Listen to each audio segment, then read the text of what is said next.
इस कार्यक्रम के पुण्यार्चक हैं राजगुरु ज्योतिष पवन जी शास्त्री। एक ही बार में समस्याओं का समाधान, 100% गारंटी से काम।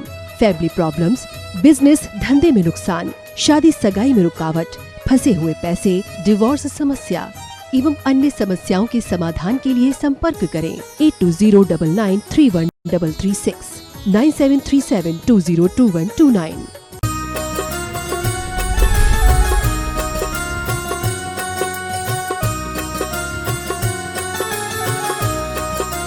बोलिए देवादिदेव 1008 पार्श्वनाथ भगवान की जय जय जय। श्रवण संस्कृति के उन्नायक प्रातः स्मरणीय आचार्य भगवंत विद्यासागर जी महामुनिराज की जय जय जय जय। बोलिए गुणायतन प्रणेता, शंका समाधान करता, भावना योग प्रवर्तक, तरुणाई के प्रखर वक्ता पूज्य मुनिवर श्री प्रमाण सागर जी महाराज की जय जय जय। मुनि संघ की जय जय जय।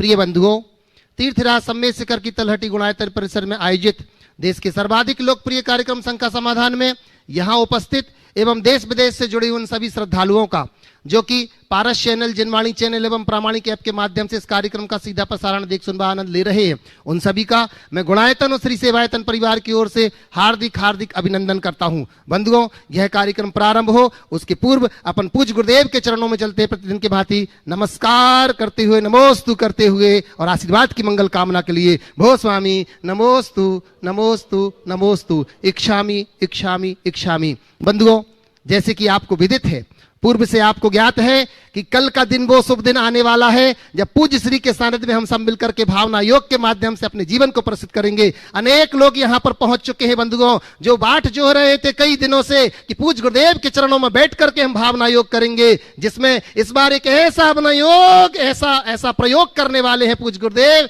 जो प्रयोग हमारे जीवन को परिष्कृत करेगा। बंधुओं, वो समय आप देखेंगे। कल प्रातःकाल 5 बजे से शिविर का उद्घाटन होगा और शिविर के उद्घाटन करता होंगी हमारे बीच में हमारी अग्रजा आदरणीय सुनीता दीदी जी वासा वाली, जिनके माध्यम से शिविर का उद्घाटन होगा। बंधुओं, आप सभी लोग यहाँ पर अपना मन बना करके आ चुके हैं। आप देखिएगा, इन 3 दिवसों में आप वो पाएंगे जो आने पिछले 3 जन्मों में भी हम नहीं पा पाए होंगे। बंधुओं, वह दिन आएगा। बंधुओं, चलिए चलते हैं अपन पूज्य गुरुदेव के चरणों में, जिन्होंने असंख्य भव्य जीवों को शंकाओं की नदी में जो बह रहे हैं, उन्हें समाधान की नौका दी है। उनके चरणों में चलते हैं अपन। उसके पूर्व बंधुओं, हमारे बीच में एक ऐसे व्यक्तित्व यहाँ पर उपस्थित हैं जिनका अभिनंदन करने के लिए मैं यहाँ पर बुला रहा हूँ। हमारे बीच में श्रीमती बबीता जी पाटनी भोपाल से और श्रीमती वंदना जी छावड़ा सूरत से है। मैं निवेदन करता हूँ मंच के ऊपर आए और इनका अभिनंदन करने के लिए मैं आरती जी कन्नौज से निवेदन करता हूँ, कृपया आए और इनका अभिनंदन करेंगे। जोरदार तालियों के साथ हम इनका अभिनंदन करते हैं। मैं निवेदन कर रहा हूँ, आइएगा।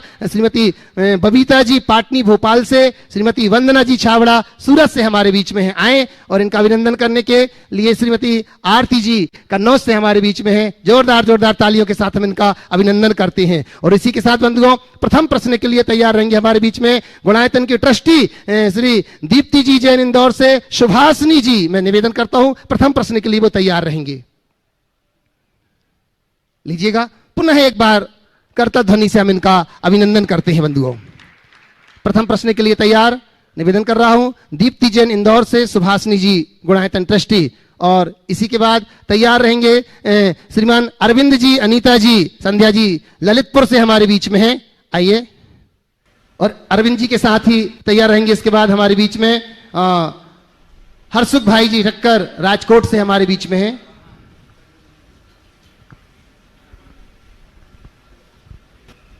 महाराज श्री के चरणों में सादर नमोस्तु नमोस्तु नमोस्तु, इक्षामि इक्षामि इक्षामि। महाराज जी, हमारे भतीजे का चयन अभी यूपीएससी में हुआ है, उनकी तरफ से भी आपको नमोस्तु निवेदित किया है। नमोस्तु नमोस्तु। अक्षय जैन टीकमगढ़ से। महाराज जी, हमारा ये प्रश्न था, एक शंका थी महाराज जी, और ये है कि अभी जो यूपीएससी में जैन छात्रों का जो चयन हुआ है, तो उन सभी का अपने परिवार के प्रति, देश के प्रति, धर्म और समाज के प्रति क्या कर्तव्य होना चाहिए? कल मैंने इस संदर्भ में प्रकाश डाला है। आज पुनः बोलने का औचित्य मुझे प्रतीत नहीं होता। कल आपके अक्षत के ही लिए अखिलेश जी ने पूछा था और मैंने अपना संदेश दे दिया। आशीर्वाद। लीजिएगा। और इसी के साथ साहिल जैन कोटा राजस्थान से, वो आ रहे ना हर्षित जी ठक्कर। साहिल जी जैन कोटा राजस्थान से अपना प्रश्न रख रहे हैं। और तैयार रहेंगे दीपाली जैन हिंगोली महाराष्ट्र से। ठक्कर जी को, ठक्कर जी। मुनिश्री के चरणों में त्रिबार नमस्तु, सुलभ जी के चरणों में त्रिबार इच्छामि इच्छामि।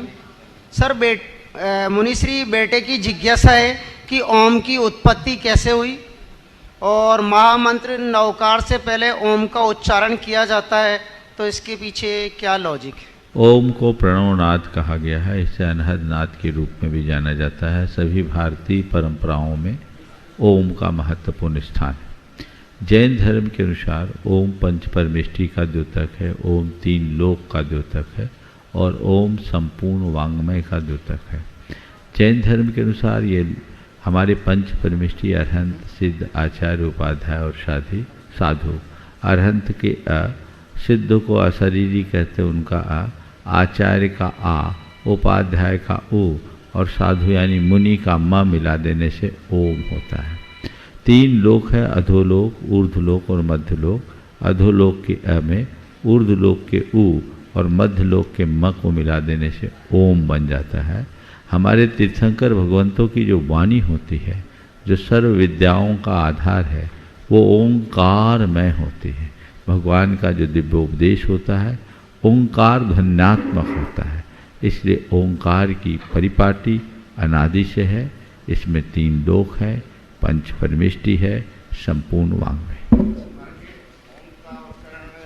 माला फेरने से भी अपने को नमोकार मंत्र का ओम के जाप भी कर सकते हैं, ओम का ध्यान भी कर सकते हैं, ओम को अन्य मंत्रों में लगा करके भी प्रयोग कर सकते हैं। ठक्कर जी। हर्षुख भाई ठक्कर जी राजकोट से।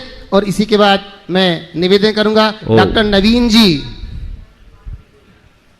बिटिया कुमारी देशना जैन भोपाल से, योगाचार्य। नमस्ते गुरुदेव, नमस्ते गुरुदेव सबको। मैं सुबह ठक्कर राजकोट से आया हूँ। मैं जैन नहीं हूँ। 4 साल से आपको टीवी में देख रहा हूँ। पटना में भी आया था, रामगढ़ में भी आया था, आज शिविर में भी मैं ज्वाइंट हुआ हूँ। मेरा शंका यह है, व्यक्ति को समय को बर्बाद करने के लिए कोई खास कोशिश नहीं करनी पड़ती है। 1 घंटा ही होता है, एक घड़ी का सत्य है। लेकिन घड़ी का सत्य कभी जीवन का सत्य नहीं हो सकता है। तो हमें क्या सोचना चाहिए? बिल्कुल, समय बर्बाद करने के लिए कुछ नहीं करना पड़ता और 1 घंटा ही होता है। ये घड़ी का सत्य है। घड़ी के सत्य को जीवन का सत्य बनाने के लिए हमें क्या करना चाहिए? बस ये समझ लो कि बीती भी घड़ी लौट कर नहीं आएगी। इतनी बात की समझ आ जाए तो हम घड़ी के सत्य को जीवन का सत्य बना सकते हैं। मनुष्य के साथ सबसे बड़ी विडंबना ये है कि वह अपने बीतते हुए क्षण का मूल्यांकन नहीं करना जानता, पूरा जीवन बर्बाद कर देता है। समय किस भांति बीतता है पता ही नहीं। काश मनुष्य को अपने जीवन के मर्म का बोध हो और खोए हुए क्षण के मूल्य का बोध हो जाए। क्षण की कीमत, समय की कीमत व्यक्ति समझ ले तो उसे जीवन के सत्य को जानने में कठिनाई नहीं हो। नमस्ते गुरुदेव। योगाचार्य डॉक्टर नवीन जी जैन भोपाल से, बिटिया कुमारी देशना। और इसी के बाद पहले जिनको बुलाया उनको बोल। मेरा नाम दीपाली जैन, महाराष्ट्र हिंगोली से। गुरुवर के चरणों में मेरा त्रिवार नमोस्तु नमोस्तु नमोस्तु। शुल्लक जी महाराज जी को त्रिवार इच्छामि इच्छामि इच्छामि। गुरुवर, मेरा प्रश्न ये है कि माला फेरते समय आंखें बंद रखनी चाहिए या खुली रखनी चाहिए? देखो, अगर भगवान को आंखों में बसा सको तो आंखें खोल के रखना चाहिए, और आंखों में अगर कोई और डोलने लगे तो आंखें बंद कर लेना चाहिए। चलिए, नमोस्तु लीजिएगा। और डॉक्टर नवीन जी भोपाल से। और इसी के बाद निवेदन करूंगा अखिलेश जी सतभैया टीकमगढ़ से, गुणायतन ट्रस्टी। नमोस्तु महाराष्ट्री। महाराष्ट्री, मेरा आपसे यह प्रश्न है कि जैसा कि सभी को विदित ही है कि जो हमारा ये भारत देश है, ये कुछ समय पहले ब्रिटिशर्स के हाथ में था, ब्रिटिशर्स के राज में था, परंतु उससे पूर्व मुगलों के राज में था। तो मुझे यह लगता है कि जो हमारा भारत देश है यह मुग़लों के और ये ब्रिटिशर्स की वजह से ही आज़ाद हुआ है, क्योंकि मुग़लों के टाइम पे हमारे भारत देश में सती प्रथा थी और बहुत सारी ऐसी प्रथाएं चलती आ रही थी। परंतु ब्रिटिशर्स के आने की वजह से हमारे जो भारत देश की महिलाएं हैं उन्हें बाहर आने का मौका मिला, उन्हें आगे बढ़ने का मौका मिला। तो इसके बारे में आपकी क्या विचारधारा है? कि तुम्हारा अपना दृष्टिकोण अपनी जगह सही है, लेकिन किसी भी बात को केवल एक दृष्टि से देखना उचित नहीं। ब्रिटिशर्स ने बहुत सारे अच्छे काम किए, भारत के इंफ्रास्ट्रक्चर को ठीक किया, पर ब्रिटिशर्स ने सबसे बड़ा जो नुकसान किया वो हमारी सांस्कृतिक निष्ठा को ख़त्म कर दिया। और सब आघातों को बहुत आसानी से सहा जा सकता है, लेकिन सांस्कृतिक निष्ठा पर जब आघात होता है तो उसे झेल पाना बहुत मुश्किल होता है। इस अर्थ में हमारा जो नुकसान हुआ बहुत बड़ा नुकसान हुआ, क्योंकि उन्होंने हमारी आस्थाएं बदल दी, उन्होंने हमारी सोच बदल दी। आज हमारी सारी संस्कृति छिन्न भिन्न हो रही है, इसलिए आज हमें बहुत आगे बढ़ने की ज़रूरत है। और ये बात सही है कि हमें आज़ादी मिल गई, आज़ादी को पाए 75 वर्ष से अधिक हो गए, लेकिन मानसिकता अभी भी गुलाम है। हमें अपनी गुलाम मानसिकता को आज़ाद करने की ज़रूरत है, और वह तभी होगा जब भारत की मूल सांस्कृतिक परंपरा को हम आत्मसात करेंगे, जिसके लिए सांस्कृतिक निष्ठा को पुनर्जागृत कर पुनर्प्रतिष्ठित करना आवश्यक है। नमस्ते महर्षि। अखिलेश जी सतभैया टीकमगढ़ से।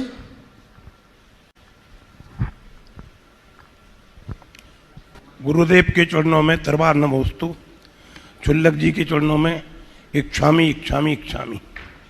गुरुदेव, प्रश्न जो है डॉक्टर अल्पना गांधी मंदसौर का है। वो दरबार नमोस्तु करते हुए पूछ रही हैं कि जैन धर्म के अनुसार देह जान से अहिंसा व्रत का पालन होता है या उसमें दोष लगता है? देखिए, देह दान का जहाँ तक सवाल है, जो हमारा है ही नहीं हम उसे क्या दें? दान लोक में कह रहे हैं, पर दान की मूल अवधारणा से इसका कोई संबंध नहीं। जो अपना है उसके त्याग का नाम दान है, और जो जीवित अवस्था में दिया जा सके वो दान है। मुर्दे की बात जैन धर्म में नहीं की जाती। जहाँ तक देह दान की बात है, इसे पुण्य पाप से जोड़कर देखने का औचित्य नहीं है, क्योंकि मरणोपरांत व्यक्ति के शरीर को तो लोग ऐसे भी छिन्न भिन्न कर देते हैं, दाह संस्कार करके नष्ट कर देते हैं। तो यदि ऐसा शरीर किसी के पढ़ाई लिखाई समझने के काम में आए तो उसके निषेध का औचित्य नहीं दिखता। मरने के बाद आपको जिस रीति से संस्कार करना है आप कर सकते हैं, लेकिन कुछ लोगों का ऐसा कहना है कि आज के समय टेक्नोलॉजी इतनी एडवांस हो गई कि शरीर के संरचना की कोई ज़्यादा आवश्यकता नहीं है। सब मॉडल्स के माध्यम से, कंप्यूटर के माध्यम से बहुत आसानी से सिखाया पढ़ाया जा सकता है। इसलिए अगर किसी को देहदान देने की इच्छा है तो उसका अपना व्यक्तिगत निर्णय है। न मैं इसमें अपनी ओर से कोई सम्मति दूंगा और न ही मेरी इसमें कोई असहमति। नमोस्तु महाराज, नमोस्तु। बंधुओं, हमें बड़ी प्रसन्नता है गुणायतन के आवाहन पर अनेक लोग गुणायतन की सदस्य योजनाओं से एवं जो यहाँ निर्माण हो रहा है उस निर्माण योजनाओं से जुड़ रहे हैं। आज हमारे बीच में एक ऐसे सदस्य उपस्थित है बंधुओं जो स्तंभ से आज ट्रस्टी के रूप में, संस्थापक सदस्य के रूप में जुड़े हैं। बड़े सम्मान के साथ आज मैं उन्हें मंच पर बुलाता हूं। श्रीमती सुभाषिनी जी जैन, धर्मपत्नी स्वर्गीय गुलजारी लाल जी जैन, श्री अर्पित जैन, कुमारी दीप्ति जैन इंदौर से हमारे बीच में। जोरदार तालियां बजाकर हम उनका अभिनंदन करते हैं। निवेदन कर रहा हूं मंच के ऊपर आए और आज इनका अभिनंदन करने के लिए हमारे बीच में राजेश जी जैन पूना से और अनूप जी जैन प्रयागराज से मैं निवेदन करता हूं आए और इनका अभिनंदन करेंगे। जोरदार जोरदार करताल ध्वनि से अभिनंदन करते हैं हम श्रीमती सुभाषिनी जैन, धर्मपत्नी स्वर्गीय गुलजारी लाल जी जैन, श्री अर्पित जी जैन, कुमारी दीप्ति जैन इंदौर से। कृपया ऊपर मंच के ऊपर आए और अभिनंदन कर रहा है गुणायतन परिवार इनका। आइएगा, ऊपर आइएगा। जोरदार जोरदार करताल ध्वनि से बंधुओं, ये वो लोग हैं बंधुओं जिनके जुड़ने से हमारे गुणायतन में और निखार आता जा रहा है। हमें अपेक्षा है कि यही निखार आप देखेंगे आगामी जब 2024 का समय आएगा, गुणायतन के पंच कल्याणक का दिन जब निकट आ जाएगा, वो दिन हमारे लिए बंधुओं बड़ा महत्वपूर्ण दिन होगा। करताल ध्वनि से अभिनंदन कर रहे हैं इनका हम। और इसी के साथ बंधुओं मैं आवाज दे रहा हूं हमारे बीच में जिन्होंने निर्वाण सारथी के रूप में अपने आप को जोड़ लिया गुणायतन से, ऐसे श्री विनोद कुमार जी, श्रीमती बबीता जी, हर्षित जैन, मनीषा जी जैन, देवण्या जैन गुवाहाटी से हमारे बीच में है। मैं निवेदन करता हूं मंच के ऊपर आए। चुल्लक आदर्श सागर जी महाराज के परिवार से हैं, कृपया मंच के ऊपर आइएगा। जोरदार जोरदार करताल ध्वनि से हम उनका भी अभिनंदन करते हैं। श्री विनोद जी, श्रीमती बबीता जी, हर्षित जैन, मनीषा जैन, देवण्या जैन गुवाहाटी से हमारे बीच में है। और इनका अभिनंदन करने के लिए मैं बड़े सम्मान के साथ आवाज दे रहा हूं हमारे बीच में गुणायतन के ट्रस्टी अनुजी अजमेरा गया से और सुनील जी रारा डाल्टनगंज से हमारे बीच में है। कृपया आए और हमारे नए निर्वाण सारथी का अभिनंदन कर रहे हैं। जोरदार जोरदार करताल ध्वनि से हम अभिनंदन करते हैं। आइएगा विनोद जी, बबीता जी मंच के निकट आए, पूज्य श्री के चरणों में वंदन करके आशीष पा रहे हैं। बंधुओं मैं आपसे कह रहा था कि 2024 का जो समय होगा वो हम सबके लिए बड़ा महत्वपूर्ण होगा। 24 तीर्थंकर जैसे हमारे इस जैन धर्म में हम लोग माने हैं, और 2024 का समय भी हमारे लिए बड़ा महत्वपूर्ण होने वाला है, क्योंकि पूज्य श्री के सानिध्य में अनेक वर्षों से लोगों ने जो अपनी भावनाएं लगा करके रखी हैं, मन बनाकर रखा है कि हमें गुणायतन में पंच कल्याणक में शामिल होना है बंधुओं, वो दिन बहुत जल्दी होगा। देश विदेश से लोगों ने मन बना करके रखा है इसमें आने के लिए। अभिनंदन कर रहे हैं श्रीमती बबीता जी, विनोद जी का बहुत बहुत बहुत बहुत। और प्रथम प्रश्न के लिए मैं यहाँ पर आमंत्रित कर रहा हूँ श्रीमती सुभाषिनी जी, मैं निवेदन करता हूँ आइएगा, अपना प्रश्न रखेंगे। दीप्ति जैन इंदौर से सुभाषिनी जी जो कि हमारे नए ट्रस्टी हैं, कृपया आइएगा और अपना प्रश्न रखेंगे। दीप्ति जैन, सुभाषिनी जी। और इसी के बाद निवेदन करूंगा श्रीमान अनूप चंद जी जैन, प्रयागराज से हमारे बीच में है गुणायतन ट्रस्टी अनूप चंद जी जैन। नमोस्तु महराज जी। महराज जी, अपने अंदर जो विचार चलते हैं उनको अपने अंदर जो विचार चलते हैं उनको सुनने कैसे करा जाए? अपने अंदर चलने वाले विचारों को शून्य कैसे किया जाए? देखिए, विचार शून्यता एक बहुत बड़ी उपलब्धि है जो ध्यान की साधना से संभव।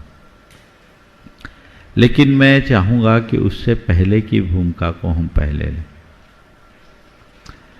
अनावश्यक विचारों को अपने मन पर हावी न होने देने का अभ्यास करें, पहला काम। अगर हम विचार शून्य हो जाएंगे तो फिर कुछ करने की स्थिति में नहीं रहेंगे। वो तो बड़े बड़े योगियों के ही जीवन में संभव, जो परम ध्यानी। तो हमारे अंदर विचार हो लेकिन अनावश्यक विचार ना हो, विचारों का वेग ना। उसके लिए क्या करें? नियमित भावना योग करें। अनावश्यक विचार चित्त पर बिल्कुल भी हावी नहीं होंगे। विचारों को एक सही दिशा मिलेगी और आप अपने जीवन को आगे बढ़ा सकें। नमोस्तु महाराज। लीजिएगा। और अनूप चंद जी जैन प्रयागराज से गुणायतन ट्रस्टी। और इसी के बाद मैं निवेदन करूंगा कीर्ति सारावगी। नमोस्तु महाराज जी। कुरुलिया और मंच में विराजमान श्री शुल्लक महाराज जी को इच्छामी। महाराज जी, मेरा प्रश्न ये है कि आजकल मंदिरों के बाहर अरहंत भगवंतों की प्रतिमा अंकित रहती है, क्या वो पूजनीय रहती हैं? अभी अमरकंटक गए और कुंडलपुर गए, तमाम जगह पे, और यहाँ तक कि कुतुब मीनार के बाहर प्राचीन में भी खंडहरों में प्राचीन प्रतिमाएं अंकित हैं, क्या वो पूजनीय है? देखिए, वेदी पर विराजमान बिंब पूजनीय होते हैं, पर मंदिरों के फलकों में, शिलापट्टों में जो प्रतिमाएं होती है वो पूजनीय नहीं होती, उनकी प्रतिष्ठा नहीं होती। उन्हें शिल्प सौष्ठव की दृष्टि से और इतिहास को सुरक्षित रखने की दृष्टि से अंकित किया जाता है। आपने यहाँ के मंदिर का भी अगर निरीक्षण किया होगा तो यहाँ के हर खंबे पर भगवान अंकित है, देखा होगा। अन्य अनेक स्थानों पर भी है। तो ये सब बनाया जाता है ताकि पता लग सके कि ये मंदिर कभी दिगंबर जैन मंदिर था। समझ गए? तो रूपाकृति के रूप में वो अंकित है, उसकी पूज्यता नहीं। हाँ, कुछ स्थानों पर यदि पूज्यता के रूप में उसे प्रतिष्ठित कर दिया जाए तो फिर पूज्य हो जाए। नमन कर सकते हैं उनको? नहीं, वो दर्शनीय है, पूजनीय नहीं। लीजिएगा, निवेदन कर रहा हूँ कीर्ति सरावगी जी कुरुलिया वेस्ट बंगाल से, और इसी के बाद निवेदन करूंगा हमारे बीच में आरती जी कन्नौज से हैं। नमस्ते महाराज श्री। महाराज श्री, मैं जानना चाह रही हूँ कि अनेक धर्मों के अनुसार जैसे तुलसी के पौधों को, सूर्य भगवान को बहुत मान्यता दी जाती है, तो क्या हमारे जैन धर्म के अनुसार भी तुलसी पौधे तो कोई धार्मिक मान्यता है क्या? देखिए, तुलसी प्रकृति का एक वरदान है जिसमें अनेक औषधीय गुण है। वो सकारात्मकता का संचार करता है। उस दृष्टि से ऐसे पेड़ को सींचना, संरक्षित करना बुरा नहीं। सूर्य भी पूरी प्रकृति में ऊर्जा का मूलभूत अंग है, इसलिए सूर्य के प्रति लोगों का रुझान होना जैन धर्म की दृष्टि से बुरा नहीं है। लेकिन जैन धर्म इनके संरक्षण की बात करता है, इनकी पूजन की बात नहीं। ये प्रकृति के अंग हैं, प्रकृति के रूप में हमें समझना चाहिए। तो हाँ बोलिए। तो फिर क्या महाराज श्री हमें भी नियम अनुसार तुलसी के पौधे और सूर्य भगवान को जल सींचना चाहिए क्या रोजाना? देखिए, जैन धर्म कहता है कि यहाँ से जल सींचने पे सूरज तक जल जाएगा क्या? सूर्य की सच्ची उपासना तो ये है कि सूर्यास्त के बाद खाना बंद कर दो। एक तरफ तुम जल चढ़ाओ और दूसरी बात सूरज के डूबने के बाद रोटी खाओ। ये कहाँ की बात? समझ गए? बस इसका ध्यान रखें। लीजिएगा, आरती जी कन्नौज से, और इसी के बाद मैं निवेदन करूंगा उज्ज्वली जैन आगरा से। गुरु की महिमा अगम है, जन जन के हे नाथ, तो चरणों में मात रहे, शुभाशीत दो नाथ। महाराज जी के चरणों में नमोस्तु नमोस्तु नमोस्तु। छल्लक जी महाराज के चरणों में इच्छामी इच्छामी इच्छामी। हे गुरुदेव, कबीर जी का एक दोहा है कि सुख के माथे सिल पड़े, नाम हृदय से जाए, बलिहारी व दुख की पल पल नाम रटाए।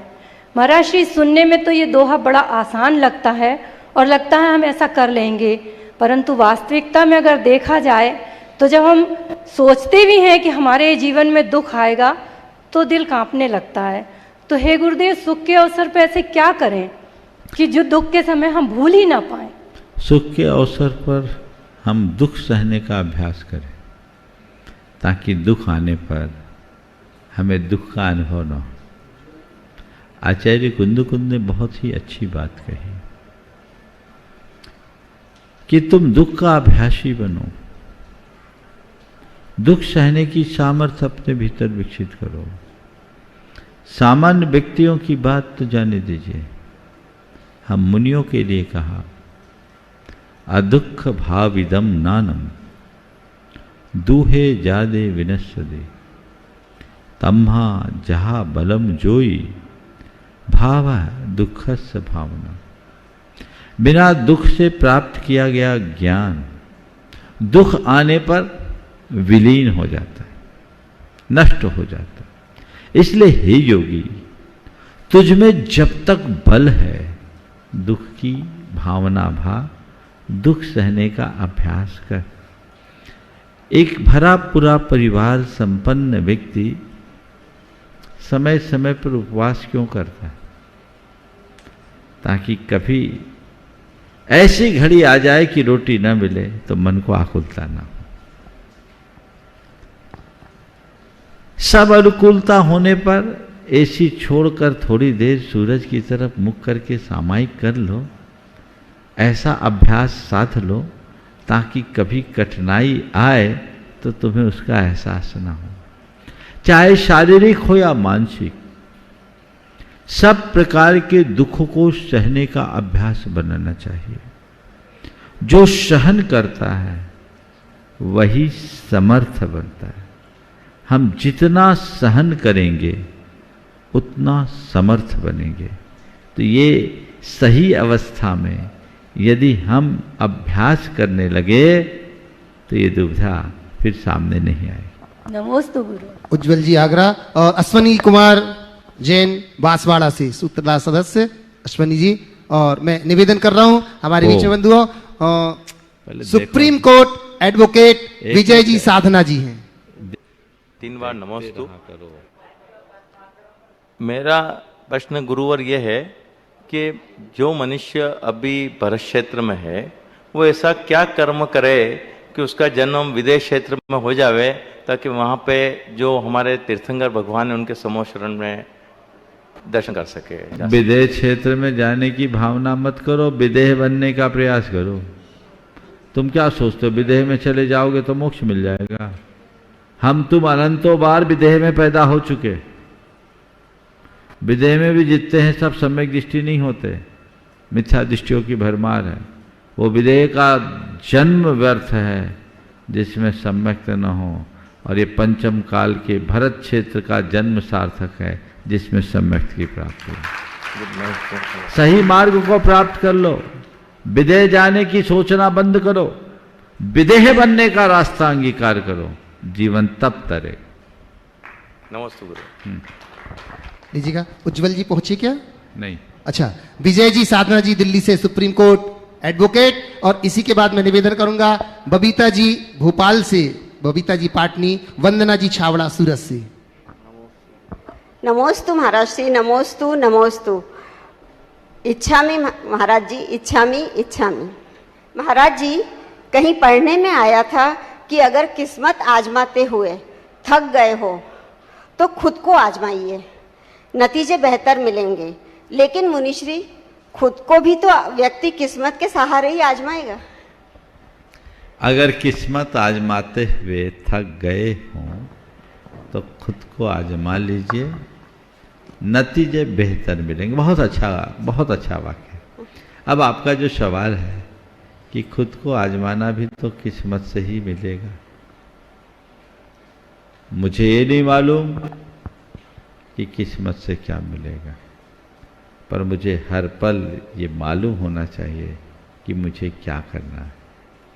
जिसे अपने लक्ष्य का बोध होता है जी महाराज, वही खुद को आजमा पाता है। जो किस्मत के भरोसे में रहता है वो निठल्ला बैठा रहता है। तो किस्मत के भरोसे मत बैठिए, खुद पर विश्वास कीजिए, खुद के लक्ष्य को सामने रख करके चलिए और उस लक्ष्य की प्राप्ति के लिए अपना 100% समर्पित कीजिए, तभी परिणाम हमारे अनुकूल आ पाएगा। लेकिन महाराज ये विश्वास भी तो कई बार टूट जाता है। विश्वास टूटता है, इसलिए विश्वास को टूटने मत दीजिए। ऐसे सत्पुरुषों की संगति में रहिए जो आपके विश्वास को मजबूत बनाए रखे। नमोस्तु महाराज से, नमोस्तु महाराज से। लीजिएगा। निवेदन कर रहा हूँ बबीता जी पाटनी भोपाल से, वंदना जी छावड़ा सूरत से। गुरु चरणों में नमोस्तु नमोस्तु नमोस्तु। इच्छामि इच्छामि इच्छामि। महाराज श्री, मेरी ये समस्या है गुरुवर, मेरी आज ये प्रश्न है कि हम आज शंका समाधान को सुनते हैं, भगवान महावीर की वाणी भी सुनते हैं, हम आपको मानते भी हैं, भगवान महावीर को भी मानते हैं, पर भगवान महावीर की क्यों नहीं मानते? इसका समाधान। इसका सवाल तो खुद से पूछो, हमसे क्यों पूछ रहे? महावीर को मानते हो, महावीर की नहीं मानते हो। इसलिए क्योंकि महावीर को मानने में हमारी पहचान बनती है। ध्यान से सुनना, महावीर को मानने में हमारी पहचान बनती है और महावीर की मानने में पहचान मिटती है। तुम पहचान बनाने के लिए वह धर्म करते हो और भगवान महावीर अपनी पहचान मिटाने के लिए धर्म करते हैं। बोले ये जो बाहरी पहचान तुमने बना रखी है उसको मिटाओ, तब तुम निज की वास्तविक पहचान कर पाओगे। तो महावीर की वही मान पाएंगे जो भगवान महावीर की दिशा में चलने के लिए सन्नद्ध हो सकेंगे। ओम। निवेदन कर रहा हूँ ब्रह्मचारिणी सुनीता दीदी जी बासा से, जिनके माध्यम से अनेक अनेक शुभ कार्यों का पुण्यार्जन ले चुकी हैं। अब मुझे नहीं मालूम आगे और कौन कौन से शुभ कार्य होंगे जिनके पुण्यार्जन लेंगी आदरणीय सुनीता दीदी जी, फिर हम महाराज जी से निवेदन करेंगे। फिर परम पूज्य गुरुवर के चरणों में नमोस्तु नमोस्तु नमोस्तु। सभी क्षुल्लक जी महाराजों के चरणों में इच्छामि इच्छामि इच्छामि। महाराज जी, हमारा अपना क्वेश्चन कहो या हमारा अपना मार्गदर्शन करें कि हम लोग जो शिविर में सुबह से बैठेंगे उस शिविर में हम लोग अपनी कैसी मानसिकता बनाएं और कैसे अपने आप को पूर्ण रूप से तैयार करें कि भावना योग का हम लोगों को फुल लाभ मिले। बहुत अच्छा। देखिए, भावना योग का शिविर है, कल से प्रारंभ है। कुछ लोग यहाँ उपस्थित हो गए और सुबह तक सभी आ जाएंगे। आप सबसे पहले ये सोचिए कि भावना योग के शिविर में आए क्यों। हमें अपने तन को, अपने मन को और अपनी चेतना को स्वस्थ कराना है, प्रशस्त बनना है। इसके लिए हमें पूरे मनोयोग से जुड़ना होगा। शिविर में आए तो शिविर के कार्यक्रम में एक अनुशासन के साथ आए। कल से आपकी दिनचर्या और दिनों से भिन्न होनी चाहिए। प्रातःकाल 5 बजे आपको यहाँ आना है। आपको थोड़ा सा योग कराया जाएगा। 5:30 बजे मैं यहाँ उपस्थित होऊंगा और उसके बाद भावना योग और भावना योग के विषय में कुछ परिचर्चाएँ होगी और उसके बाद सुबह ही उसी समय उसके साथ प्रवचन भी होगा। आपको मालूम पड़ेगा कि ये भावना योग क्या है और भावना योग का हमारे जीवन पर क्या असर पड़ता है। मैं सभी से कहूँगा 3 दिन के लिए अपनी मोबाइल को स्विच ऑफ करके रखें, बिल्कुल संकल्पित हो जाए। बाकी तो मैं कल सवेरे बताऊँगा। 3 दिन हम दीन दुनिया से बेखबर रहें, कोशिश करें मेरा मुझसे संवाद बना रहे। कोई बड़ी चीज़ है क्या? एक बार मैंने ऐसी चर्चा की तो बोला, महाराज जी 3 दिन का उपवास सरल है पर मोबाइल का उपवास बहुत कठिन। कितने आदी हो गए हम। एकदम हटा दीजिए उससे, और जो सूत्र आपको दिए जाए आप उसका अनुभव कीजिए। कोशिश कीजिए, यद्यपि हमने ऐसा नियम तो नहीं बनाया, पर प्रयास कीजिए 3 दिन हमें मौन रहना है। और जिन सूत्रों को, खासकर कुछ आत्म सुझावों को जिनकी चर्चा कल आप सबसे की जाएगी, उनको दिन भर घोटिए, उसको घोटने का प्रयास कीजिए। जो युवा वर्ग के लोग हैं उनसे मैं आहारचर्या के बाद अलग से मिलूंगा। मध्याह्न में भी लोगों को मैं अलग से बातचीत के क्रम में समाधान दूंगा। कुछ लोगों की जो निजी जिज्ञासाएं हैं उसका भी सॉल्यूशन मिलेगा। कुल मिलाकर इस बार के भावना योग में एक ऐसा प्रयोग होगा जो हर व्यक्ति की जो भी इस जीवन की समस्याएं हैं उसका निदान दिला सके, मिल सके। कोशिश तो थी कि एडवांस कोर्स हम कुछ कराएं, लेकिन जो मुझे जानकारी मिली है, अभी पूरी जानकारी मिल जाएगी, ज़्यादातर लोग पहली बार भावना योग में आने वाले लोग हैं। तो मैं देखूंगा दोनों तरह का रूप होगा। कुछ आगे की भी होगी बात, कुछ बीच की भी बात होगी, लेकिन आपको वह खुराक मिलेगी जो आपके जीवन की दिशा को परिवर्तित करेगी। और यदि नियमित यहाँ से जाने के बाद आप उसका प्रयोग करेंगे तो उसका दूरगामी परिणाम बहुत अच्छा मिलेगा, इसमें कोई संशय नहीं है। तो सभी को अपना उत्साह बनाकर रखना चाहिए। कोशिश कीजिए 3 दिन बिल्कुल मोबाइल का प्रयोग न करें। 3 दिन हम मौन के साथ अपनी साधना करें, एक ऐसा अभ्यास करें जो हमारे जीवन को अच्छा बना सके। दीजिएगा प्रतिमाधारी मीना जी जैन महाराष्ट्र संभाजीनगर से, और इसी के बाद मैं निवेदन करूंगा हमारे बीच में ब्रह्मचारिणी सुधा दीदी जी पाटनी, गुणायतन ट्रस्टी। महाराज जी के चरणों में कोटि कोटि नमन। शुल्लक जी के चरणों में इच्छामि इच्छामि इच्छामि।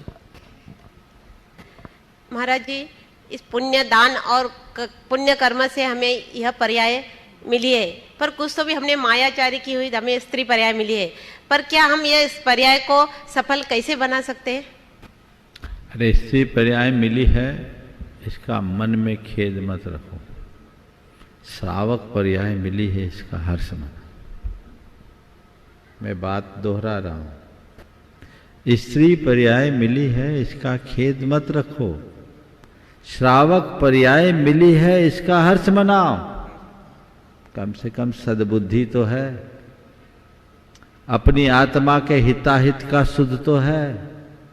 वो पशु का जन्म अच्छा है जिसके अंदर आत्मा के हिताहित का विवेक हो, और वो चक्रवर्ती का जन्म व्यर्थ है जिसे आत्मा के हिताहित का बोध न हो। इसलिए भूल जाओ, मैं स्त्री हूं इस बात को भूलो, मैं सम्यक दृष्टि हूं इस भाव को अंदर जगाओ। मैं अपने अंदर के व्रत के गौरव को जगाऊं, और मुझे पर्याय नहीं छेदना, मुझे संसार छेदना है। ये मत सोचना कि आज जो पुरुष है वो अनादि से पुरुष है, और ये भी मत सोचना कि मैं अनादि से स्त्री बनी हूं। ये तो पर्याय है। अनेक अनंतों बार हमने स्त्री पर्याय और नपुंसक के चोले को धार करके छोड़ा है। ऊपर के तत्व को मत देखो, ऊपर के चोले को मत देखो, भीतर के तत्व को देखने की कोशिश करो।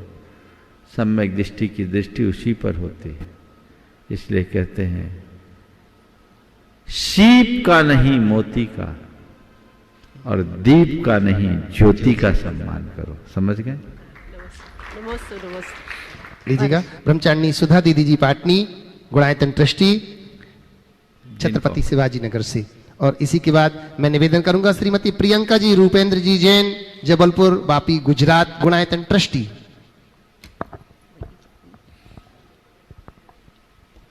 परम पूज्य गुरुदेव के चरणों में बारंबार नमोस्तु नमोस्तु नमोस्तु। परम पूज्य क्षुल्लक जी महाराज जी के चरणों में बारंबार इच्छामी इच्छामी इच्छामी। मेरा प्रश्न है महाराज जी, ये जन्म हमारे जीवन में जन्म से जीवन तक पर्यंत बहुत उपकार हमारे गुरु माता और पिता के होते हैं। ऐसे उपकार परम पूज्य गुरुदेव ने भी हम पर, हमारे पिताजी पर किए हैं। पिताजी की समाधि परम पूज्य गुरुदेव ने बहुत अच्छे ढंग से करने के लिए इतना प्रेरणा और मार्गदर्शन दिया था कि पिताजी का इतना कॉन्फिडेंस बढ़ गया था। यानी बीमारी की अवस्था में अंतिम काल में उनकी बहुत आकुलता बढ़ गई थी, लेकिन पिताजी का आचर्षि के बाद पिताजी का विश्वास, यानी पिताजी जो मानते थे प्रमाण सागर महाराज जी को ही मानते थे। तो वह पहले तो उन्होंने प्रारंभिक अवस्था में संलेखना के लिए मार्गदर्शन और प्रेरणा भी महाराज जी का पता लगा कर, यानी महाराज जी कहाँ है ढूंढ कर बिलवाड़े में आए थे। और उसके बाद भी फिर महाराज जी से यानी बार बार उनसे जाना चाहते थे, लेकिन बीमारी की अवस्था में जा नहीं सके। तो एक बार जब उनको बहुत तकलीफ हुई तो सब में पहले उन्होंने याद किया, बोले मुझे प्रमाण सागर महाराज के पास ले चलो। तो इतना यानी भावनिक हो गए थे कि बोले मुझे लेकर जाना है, तो जाने की अवस्था नहीं थी। उन्होंने उसी दिन तुरंत बोले अब भी तुमको जाना है, प्रमाण सागर महाराज जी के पास जाकर मेरे लिए मार्गदर्शन और प्रेरणा लेकर आओ, यानी उनसे आशीर्वाद भी लेकर आओ। तो हम तुरंत महाराज जी के पास पहुंचे, तो महाराज जी ने बहुत अच्छे से मार्गदर्शन प्रेरणा दी कि उस कारण पिताजी ने संलेखना इतनी कॉन्फिडेंटली यानी कॉन्फिडेंस से की कि वो बहुत यानी फ्रेश हो गए और बोले कि मैं मेरी समाधि मैं भी कर सकता हूँ यदि मुझे कोई गुरु न भी मिले, क्योंकि मुझे मेरे साथ गुरु का आशीर्वाद और मार्गदर्शन है। ऐसा गुरु ने पिताजी पर हम पर उपकार किया है। और वैसे ही पिताजी की प्रेरणा से निर्माण स्तंभ लिया था, निर्माण स्तंभ में शामिल हुई थी और ट्रस्ट में भी पिताजी की प्रेरणा से शामिल हुई थी। इसी बारे में प्रश्न है कि गुरुदेव कि माता पिता एवं गुरु का उपकार और ऋण हम पर बहुत होता है, तो इस प्राप्त जन्म में हम गुरु के माता पिता के ऋण से मुक्त हो सकते हैं क्या? हुए तो कैसे और कब हुए? कृपया मार्गदर्शन दें। शास्त्रों में लिखा है तिन्हम उयारम दुह परियारम, तीन का उपकार दुष्प्रतिकार होता है जिसे चुकाया नहीं जा सकता। माता पिता, भर्ता और गुरु। माँ बाप के उपकार को कभी चुकाया नहीं जा सकता। भर्ता यानी जीव का दाता, जिसने तुमको जीविका दी, जिसके माध्यम से तुम्हारा भरण पोषण हुआ, जिससे रोजी रोजगार मिला। और तीसरा गुरु। माता पिता जन्म देते हैं और जो रोजगार देते हैं वो जीवन की व्यवस्था देते हैं।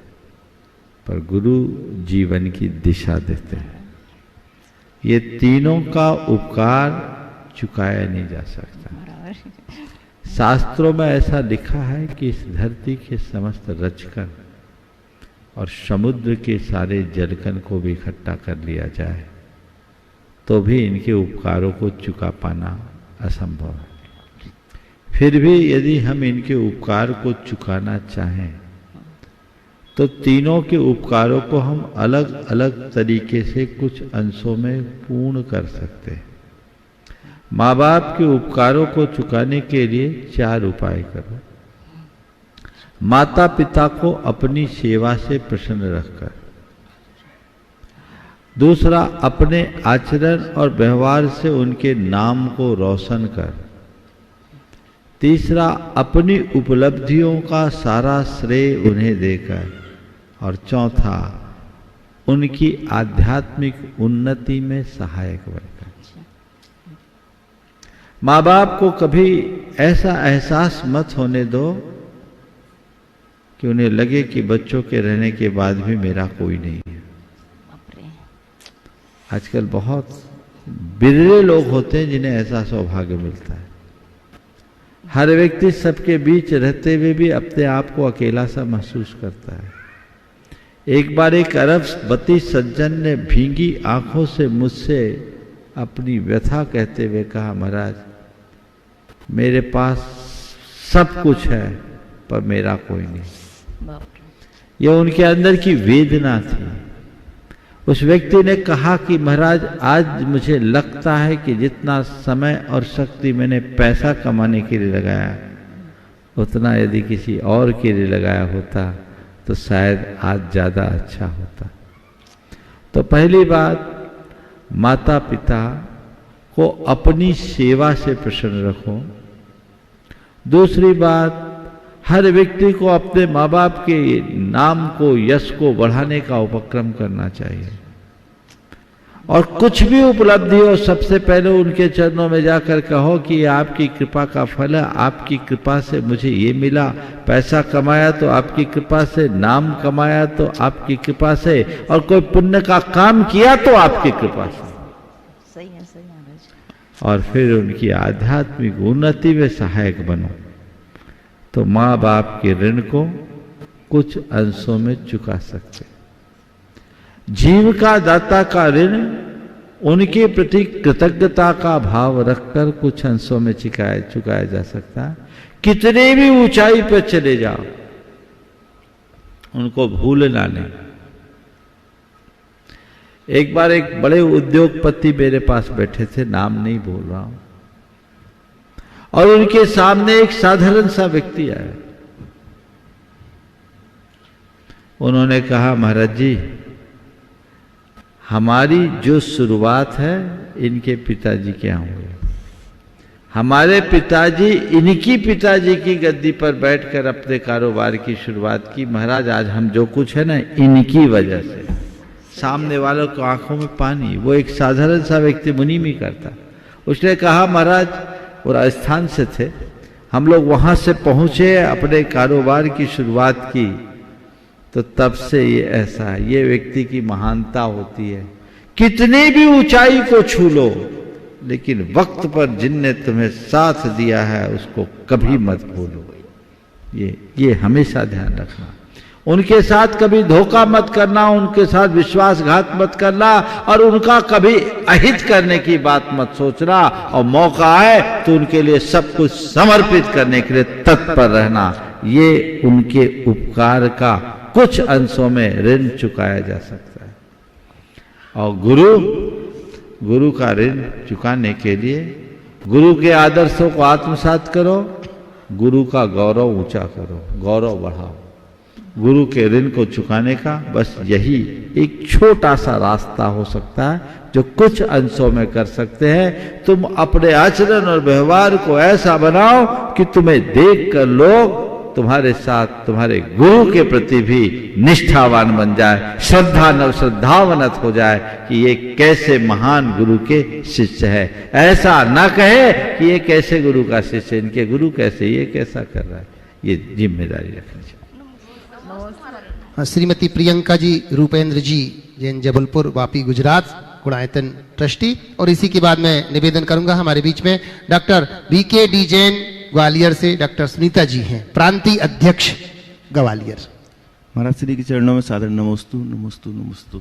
चुलक महाराज जियों के चरणों में इच्छामी इच्छामी इच्छामी। महाराज श्री मेरी शंका ये है कि पानी और वाणी दोनों में इंसान की छवि नजर आती है। पानी स्वच्छ हो तो चित्र नजर आता है, वाणी मधुर हो तो चरित्र नजर आता है।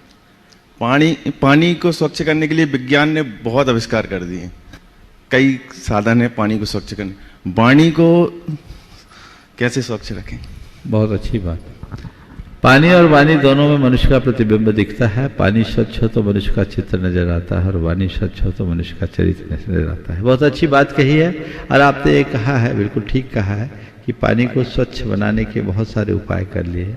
वाणी को स्वच्छ बनाने के लिए क्या करना है? बस हमारी संस्कृति ने वाणी को स्वच्छ बनाने की बहुत सारी बातें कही है। शुरू से हमारी संस्कृति में ये बात कही गई है कि हमें अपनी वाणी को स्वच्छ रखना चाहिए। हमारे यहाँ कहा सत्य पूतम वदेत वाचा, अपनी वाणी को, वचनों को सत्य से छान करके ही बोलो। अर्थात हमेशा कुछ भी बोलो तो बोलने के पहले तौलो। हित मित और प्रिय वचनों को बोलने वाला ही अपने जीवन को आगे बढ़ा सकता है। वाणी को हम कैसे स्वच्छ करें, उसके 4 उपाय बता रहे है ना। अपने जिह्वा को एक संपादक की तरह रखना चाहिए। कोई भी शब्द बोलने से पहले उसके परिणाम को समझ लो और बोलने के पहले स्खलन ना हो, उससे बचे। 4 तरीके के उपाय अगर व्यक्ति अपनाए तो अपने वाणी में काफी अंशों में माधुर्य प्रकट कर सकता है। सबसे पहला, नित्य एक आत्म सुझाव अपने मन को दो कि मुझे सही बोलना है, सुंदर बोलना है। सही बोलना है, सुंदर बोलना है। सही बोलना है, सुंदर बोलना है, या मुझे मीठा बोलना है। ये आत्म सुझाव जब हम अपने अवचेतन मन में डाल देंगे तो बोलते समय एक अंदर से आवाज आएगी, संभल के बोलो, सही बोलो, सुंदर बोलो। अपने जीवन में एक अनुभव किया होगा, रात दिन अनर्गल बातें करने वाला व्यक्ति भी यदि किसी बड़े आदमी के सामने, किसी उच्चाधिकारी के सामने खड़े होकर बात करता है तो बहुत नपे तुले शब्दों में करता है। क्यों? संभल कर क्यों बोलता है? क्योंकि उसने अपने मन में ये बात फीड कर रखी है कि यहां मुझे कैसी बात करनी है। बस जिस दिन ये बात आपके मनोमस्तिष्क में अंकित हो जाएगी, मुख से ऐसे शब्द उच्चारित होंगे ही नहीं। दूसरी बात, यदि कदाचित ऐसे शब्द बाहर निकले तो जैसे ही उसका एहसास हो, अपनी निंदा ग्रह करो, 9 बार भगवान का नाम लो और मन ही मन संकल्प करो, दोबारा ऐसा मैं नहीं करूंगा, अब मैं इसकी पुनरावृत्ति नहीं करूंगा। अपने मन को कुछ हम दंड दे, पनिशमेंट दे। ऐसा करने से हमारी वाणी में संयम आता है। तीसरी बात, अपने आदतों को अंकुश में रखे। ऐसे लोगों के साथ उठना बैठना कम करे जिनके साथ हमारी बोलने की आदत बिगड़ती हो, हमारी भाषा बिगड़ती हो, उसके प्रति जागरूक होना चाहिए। जो व्यक्ति जैसे लोगों के बीच होता है उसकी वैसी ही भाषा बन जाती है और फिर व्यक्ति कुछ भी बोलने लगता है। तो उससे बचे, उसके प्रति हमारे अंदर सावधानी होनी चाहिए। ये सावधानी अगर मन में आएगी तो हम अपनी भाषा को बहुत अंशों तक संयत कर सकेंगे। और चौथी बात जो मैंने कई लोगों से प्रयोग भी कराया है, एक काम कर लो, जब जब तुम्हारे मुंह से निकले कि मैंने कुछ गलत बोला है, उतनी बार मंदिर के गुल्लक में पेनाल्टी के रूप में 10 रुपया डालना शुरू कर दो। एक आध हफ्ते बाद मुझसे बात करना। महाराज जी, मैं ये पूछना चाह रही थी कि मौन एक अपने जैन समाज में, मतलब जैन धर्म में बहुत बड़ी साधना मानी गई है। तो मौन जो है वो कब तक रहना चाहिए और मतलब इसका उपयोग हमारे अपने जीवन में ताकि हमारा जीवन सुधरे उसके लिए कितना उपयोग करना चाहिए? देखो, जहाँ झगड़े की संभावना हो मौन हो जाओ, जहाँ पाप की संभावना हो मौन हो जाओ। ये दो जगह तो मौन रहना ही चाहिए। झगड़ा होने लगे मौन हो जाओ, पाप की संभावना दिखे एकदम मौन हो जाओ। तो इस दो जगह तो एकदम मौन रहना ही चाहिए। इसके अलावा मौन एक साधना है। मौन रहने से हमारी प्रवृत्तियाँ नियंत्रित होती है, आधी प्रवृत्तियाँ कम हो जाती है। और जब हम मौन रहते हैं तो हमारी अंदर की चेतना ज़्यादा मुखरित होती है, उससे हमारी क्रियात्मकता बढ़ती है, क्षमता बढ़ती है। तो व्यक्ति को अपनी अनुकूलता के रूप जितना मौन साध सके साधना चाहिए, लेकिन मौन केवल मुंह का मौन नहीं, मन का भी मौन होना चाहिए। कई लोग मौन रखते हैं और मौन में आम दिनों से ज़्यादा बोल लेते हैं, इशारा करके बोल रहे हैं, स्लेट से लिख करके बोल रहे हैं। तो इस मौन में वो मजा नहीं है। तुम्हारी प्रवृत्ति रुकनी चाहिए। मौन यानी मौन। अब मौन मतलब निज के साथ संवाद, अपने आप से बात करने की बात, तो मौन का मजा। लीजिएगा, निवेदन कर रहा हूं मैं डॉक्टर BKD जैन ग्वालियर से प्रांतीय अध्यक्ष डॉक्टर सुनीता जी जैन साहब। गुरुवर श्री प्रमाण सागर जी महाराज के चरणों में त्रिवार नमोस्तु नमोस्तु नमोस्तु। इच्छामी क्षुल्लक, सभी क्षुल्लक महाराजों के चरणों में इच्छामी इच्छामी इच्छा। महाराज जी, ये प्रश्न एक सांगानेर संस्थान से डॉक्टर वीरेंद्र कुमार शास्त्री हैं ग्वालियर में, उनके द्वारा है कि कर्म चेतना, कर्म फल चेतना और ज्ञान चेतना में क्या अंतर होता है? कर्म चेतना, कर्म फल चेतना और ज्ञान चेतना। हम जो क्रिया करते हों कर्म चेतना है, हम जो कर्म फल का अनुभव करते हों कर्म फल चेतना है, और केवल ज्ञाता दृष्टा बने रहना ज्ञान चेतना है। ये इन सब का शब्दार्थ है। आगम के परिप्रेक्ष्य में एक इंद्रियों के पास केवल कर्म चेतना होती, त्रस्त जीवों के पास कर्म और कर्म फल चेतना होती, और ज्ञान चेतना प्राणों से अतिक्रांत परमात्मा की हो। लीजिएगा, निवेदन कर रहा हूं प्रांतीय अध्यक्ष अहमदाबाद से रश्मिकांत जी शाह, और इसी के बाद निवेदन करूंगा अरुण जी जयपुर से प्रांतीय अध्यक्ष। महाराज जी के चरणों में नमोस्तु नमोस्तु नमोस्तु। तिलक जी के महाराज जी के चरणों में इच्छा में इच्छा में इच्छा में। महाराज, मेरी शंका यह है कि आज जैसे एक तिथि का जो क्षय होता है उसके चलते सप्तमी और अष्टमी इकट्ठी है। अभी अनजाने में अष्टमी का उपवास नहीं होने से कोई दोष लगता है क्या? अष्टमी का उपवास अनजाने में नहीं हुआ तो जब मालूम हो जाए तो जान के पूरा कर लेना, बराबर हो जाए। नमस्ते। लीजिएगा, अरुण जी जयपुर से प्रांतीय अध्यक्ष, और इसी के बाद निवेदन करूंगा मैं श्री राकेश जी जैन चांदीवाल आगरा से प्रांतीय अध्यक्ष। नमोस्तु महाराज श्री, नमोस्तु महाराज जी, नमोस्तु महाराज श्री। सभी सुलग जी को इच्छामी इच्छामी इच्छामी इच्छामी। महाराज जी, मेरी शंका यह है, जिस शरीर के साथ हम पैदा हुए हैं उसके जिम्मेदार हम नहीं हैं, परंतु जिस चरित्र और किरदार के साथ हम विदा होंगे उसके पूरे जिम्मेदार हम स्वयं होंगे। तो गुरुवर, हम अपने चरित्र को निर्मल और किरदार को दूसरों के लिए अनुकरणीय कैसे करें? हम अपने चरित्र को निर्मल और किरदार को दूसरों के लिए अनुकरणीय कैसे बनाएं? देखिए, अपने चरित्र की निर्मलता और अपने किरदार को अनुकरणीय बनाने के लिए व्यक्ति को सबसे पहले स्वयं के स्वरूप को जानना होगा। 4 बातें मैं कहूँगा जिससे हमारे चरित्र में निर्मलता और हमारा किरदार अनुकरणीय बने। सबसे पहले व्यक्ति के हृदय में अपने स्वरूप का बोध होना चाहिए। मैं कौन हूँ इसका बोध हो। जैसे एक कोई सभ्य मनुष्य अपने उस पोजीशन को देखता है तो कभी कोई अकार्य करने के लिए उत्साहित नहीं होता, वो कोई अपराध करने के लिए प्रवृत्त नहीं होता, क्योंकि उसे पता है कि ये मेरी छवि के अनुकूल नहीं है। इसी तरह जिस व्यक्ति को अपनी आत्मा का बोध होता है वो कोई अकार्य करने के लिए तत्पर नहीं होता, क्योंकि उसे इस बात का एहसास होता है ये मेरा स्वभाव नहीं। तो पहली बात स्वरूप बोध, वो हमारे जीवन को हर तरीके से अनुशासित करता है। दूसरी बात पाप का डर, पाप से भीति। यदि मन में पाप का डर होगा तो मनुष्य अपने चरित्र में किंचित भी विकृति नहीं लाने देगा, वो अपने चरित्र को निर्मल बनाएगा। क्योंकि मनुष्य के पाप लिप्सा उसे पथभ्रष्ट करती है, उसके कारण उसका चरित्र विकृत होता है। लेकिन जिसके हृदय में पाप का डर होता है वो सपने में भी ऐसा कोई काम करने के लिए तत्पर नहीं हो सकता। तीसरी बात, संवेदनशीलता। हमारे हृदय में अपने साथ औरों के प्रति भी संवेदना होनी चाहिए। ये संवेदनशीलता अगर हमारे हृदय में गहराएगी तो व्यक्ति अपने चरित्र को निर्मल बनाएगा और अपने किरदार को अच्छा बनाएगा, क्योंकि वो अपने साथ अपनी प्रत्येक भूमिका में औरों का भी ख्याल रखेगा। केवल अपना ख्याल रखना हमारी एक प्रकार की संकुचित मनोवृत्ति का परिणाम है, और अपने साथ साथ औरों का ध्यान रखना हमारे व्यापक दृष्टिकोण को प्रकट करता है। तो जिसका व्यापक दृष्टिकोण होता है उसका ही किरदार अनुकरणीय बन पाता है। इसलिए अपने हृदय में संवेदनशीलता को जगा करके रखने की कोशिश करनी चाहिए।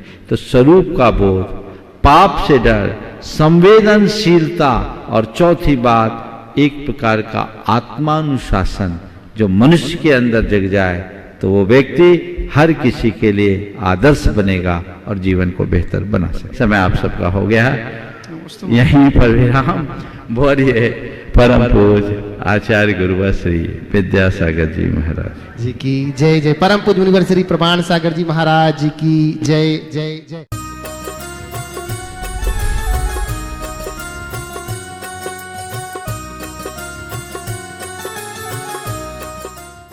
इस कार्यक्रम के पुण्यार्जक थे राजगुरु ज्योतिष पवन जी शास्त्री। एक ही बार में समस्याओं का समाधान, 100% गारंटी से काम। फैमिली प्रॉब्लम्स, बिजनेस धंधे में नुकसान, शादी सगाई में रुकावट, फंसे हुए पैसे, डिवोर्स समस्या एवं अन्य समस्याओं के समाधान के लिए संपर्क करें 8209931336 9737202129।